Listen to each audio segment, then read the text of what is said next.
3. Kashandalar bormi? Unda bu video siz uchun. Archaning mevasini bilasiz. Uni olasiz, qozonga solasiz, qaynatasiz va yashil limon, laymni ham qo'shasiz. Ikkalasini olib, qozonga solib qaynatasiz. Kunda bir mahal, ikki mahal ichasiz och qoringa. Bu nima uchun aslida? Sigaretdan va nosdan qutulolmayotgan akalar uchun. Kunda 2 mahal ichasiz och qoringa. Undan tashqari sahr bor insonlar uchun ham juda ham foydali. Qonni suyultiradi va davleniyani tushirishda ham juda ham yordam beradi.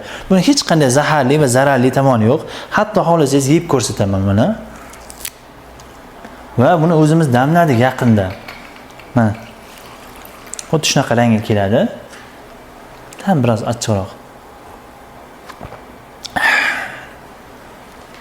Juda ham foydali va juda ham nordon desa ham bo'ladi. Agar videomiz yoqqan bo'lsa, sigaretdan qutulolmayotgan kashandalarga yuborib qo'ying. Agar kimda kim umurtqa grijasi bo'lsa, suyaklarda, bo'g'in kasalliklarida muammo bo'lsa, pastdagi nomerlarga murojaat qilasiz. Sog' bo'ling, salomat bo'ling.